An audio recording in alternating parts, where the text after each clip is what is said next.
आज पड़वा के दिन सुनिए चिड़ा और चिड़ी की कहानी। इस कहानी को कार्तिक पूर्णिमा के अगले दिन सुनते हैं। चिड़ा चिड़ी की कहानी इस प्रकार है। एक बार 4 चिड़िया थी। चारों कार्तिक स्नान करती थी। पड़वा आने पर चारों ने सोचा कि चलो खिचड़ी बनाएं। एक चिड़िया चावल लेकर आई, एक चिड़िया दाल लेकर आई, एक चिड़िया घी लेकर आई। सबने मिलकर खिचड़ी बनाई। सबने सोचा कि पहले कार्तिक स्नान कर लें, नहाकर आ जाएं, फिर सब साथ बैठकर खिचड़ी खाएंगी। तो पहले एक चिड़िया स्नान करके आई।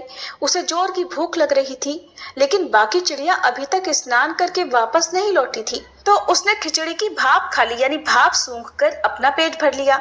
दूसरी चिड़िया आई, उसे भी भूख लगी थी, तो उसने पानी पी लिया। तीसरी चिड़िया ने खिचड़ी खा ली और चौथी चिड़िया ने बची हुई खुरचन खा ली। कुछ समय के बाद चारों चिड़िया मर गई। जिस चिड़िया ने भाप खाई थी वो तो राजा के घर राजकुमारी बनी। जिस चिड़िया ने पानी पिया वो कुम्हार की लड़की बनी। जिस चिड़िया ने खिचड़ी खाई थी वो अगले जन्म में ब्राह्मण की लड़की बनी। और जिस चिड़िया ने खुरचन खाई थी वह हथिनी बनी। अब कुम्हार की लड़की राजा के यहाँ दासी बनी, ब्राह्मण की लड़की राजकुमारी की सहेली बनी, हथिनी भी राजा के यहाँ पर ही थी। राजकुमारी को पिछले जन्म की सारी बातें याद थी। राजकुमारी का विवाह हुआ। जब वह विदा हो रही थी तो राजा से बोली, पिताजी, मैं अपनी सहेली और दासी को भी साथ लेकर जाऊंगी। राजा ने कहा, ठीक है, ले जाना। राजकुमारी फिर भी नहीं गई तो राजा ने पूछा, अब तुम्हें और क्या चाहिए? तो वह बोली, पिताजी, मुझे हथिनी भी चाहिए। तो राजा ने अपने नौकर को हथिनी को लाने भेज दिया, क्योंकि वह हथिनी किसी के बस में नहीं आती थी, किसी के कहे अनुसार नहीं चलती थी।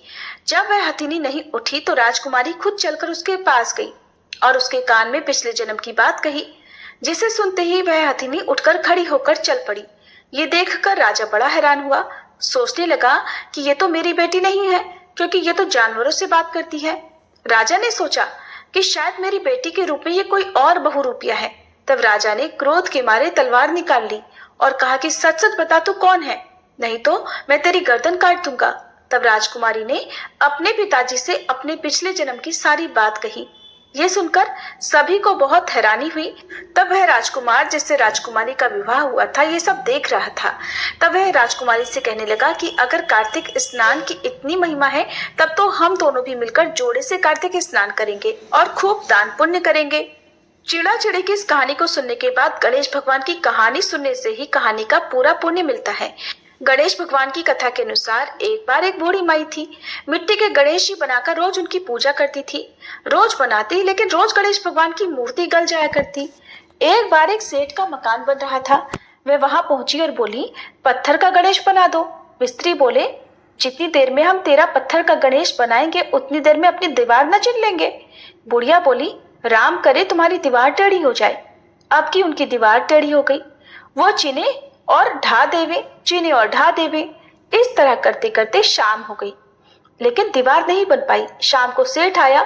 उसने कहा, आज कुछ नहीं किया? तो वह कहने लगे कि एक बूढ़ी आई थी, कह रही थी कि मेरा पत्थर का गणेश बना दो।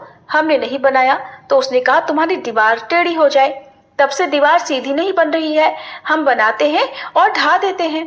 तब सेठ ने बूढ़ी माई को बुलवाया और कहा, हम तेरा सोने का गणेश बनवा देंगे, हमारी दीवार सीधी कर दो। ऐसा कहकर सेठ जी ने बुढ़िया माई को सोने के गणेश ही बनवा कर दे दिए और ऐसा करते ही सेठ जी की दीवार सीधी हो गई। जैसे सेठ की दीवार सीधी की हे गणपति, वैसे ही सबकी करना। कथा को कहते सुनते और हुंकारा भरते सभी के कार्य सिद्ध करना। बोले गणपति भगवान की जय। कार्तिक मास में चिड़ा चिड़ी की कहानी सुनी जाती है, जो कि कार्तिक पूर्णिमा के अगले दिन यानी पड़वा को पढ़ते या सुनते हैं। इस दिन आटे के चिड़ा चिड़ी बनाकर घर के बीचों बीच रखने के बाद उन्हें वस्त्र पहनाते हैं। घर के सभी कमरों में घर का सारा सामान रखते हैं और चिड़ा चिड़ी को खील बताशे और लड्डू का भोग लगाते हैं। इस दिन खिचड़ी बनाकर घी और आम के अचार के साथ ठाकुर जी को भोग लगाकर खुद भी प्रसाद ग्रहण करते हैं और खिचड़ी की सामग्री का दान मंदिर में भी देते हैं। जिन लोगों का अपना घर नहीं है और घर खरीदने की आपकी इच्छा हो, किसी कारण से आप घर नहीं खरीद पा रहे हो या आपका मकान बनने वाला हो, तो आपको चिड़ा चिड़ी की इस कहानी को आज जरूर सुनना चाहिए। ऐसा माना जाता है कि ये कहानी सुनने से मकान बहुत जल्दी बन जाता है, या जो इच्छा आपकी है, मकान जिस तरह का मकान आपको चाहिए, वो इच्छा भी आपकी जल्दी पूरी हो जाती है। चिड़ा चिड़ी की कहानी सुनने के लिए आप अपने घर के आंगन में या फिर खुली जगह पर मंदिर के सामने भी कहीं पर भी बैठकर इस कहानी को सुन सकते हैं। कहानी सुनने से पहले आपको आटे से चौक पूरकर एक मकान का आकृति बनानी होती है। मकान की आकृति आप जिस तरह से भी मकान की आपकी इच्छा है, आपके सपने हैं, जितने कमरे आप चाहते हैं उस तरह से आप एक मकान की आकृति बना लीजिए। छोटा या फिर बड़ा जैसा भी घर आप चाहते हैं उस तरह का घर आप जमीन पर बना लीजिए। फिर आटे को गूंथ कर उसमें आपको नमक या हल्दी नहीं डालनी है, केवल सादे आटे को पानी से गूंथ कर आपको चिड़ा चिड़िया का एक रूप बनाना है, केवल आकृति बनानी है। लगना चाहिए कि आपने चिड़ा चिड़िया बनाए हैं। तो चिड़ा चिड़ी की आकृति बनाने के बाद आप उसे जो मकान आपने जमीन पर बनाया है, आकृति बनाई है, उसके ठीक बीचों बीच आपको रख देना है। अब आपने आटे से जो भी कमरे की आकृति बनाई है, जितने भी घर बनाए हैं आपने उस आकृति में, सभी में आपको कुछ न कुछ भर कर रखना होता है, खाली नहीं छोड़ना होता है। तो आप इन कमरों में खील बताशे रख सकते हैं। एक दिया जलाकर आपको घर के बीचों बीच चिड़ा चिड़ी के सामने रखना है। पूजा करने के लिए आपको 4 मिट्टी के दीपक भी चाहिए। हो सके तो घी के दीप जलाएं, नहीं तो आप तिल के तेल के दीपक जला सकते हैं।